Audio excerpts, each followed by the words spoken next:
దేవుడికి ఎవడైనా పాపం అంటిస్తాడండి? కానీ ఈరోజు ప్రకటించబడుతున్న దేవుళ్ళకి పాపాలు అంటిపోతున్నాయి. పాపం వాళ్ళకు కూడా పాపాలే.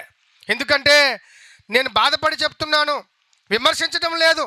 కొందరు దేవుళ్ళు ఏదైనా అమావాస్య వచ్చిందనుకోండి, కొందరు దేవుళ్ళు ఏదైనా వర్జ్యం వచ్చిందనుకోండి, కొందరు దేవుళ్ళకి మూలం వచ్చిందనుకోండి, ఆ గుడి తలుపులు ఏం చేసుకుంటాడు అంటే అతనే మూసుకుంటున్నాడంటే గుడి తలుపులు, మరి పాపం నిన్నేం కాపాడుతాడు తమ్ముడా? ఆ వర్జ్యమండి, మూఢమండి, తలుపులు తీయకూడదండి. మూర్ఖుడా, దేవుడికి పాపం అంటడం ఏంట్రా నాయన? దేవునికి పాపం అంటదో, నీవు అంటించుకున్న పాపము తీసేసేవాడా దేవుడు. దేవుడికి స్తోత్రం కలుగును గాక.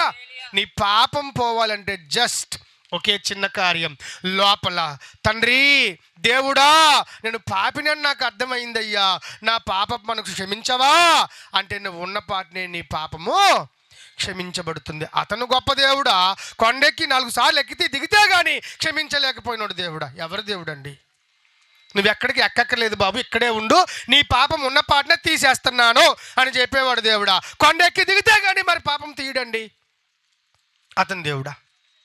సులువైనటువంటి ఆనవాళ్ళు మీ ముందు పెడుతున్నాను. తలుపులు మూసుకునేవాడు దేవుడు కాదు.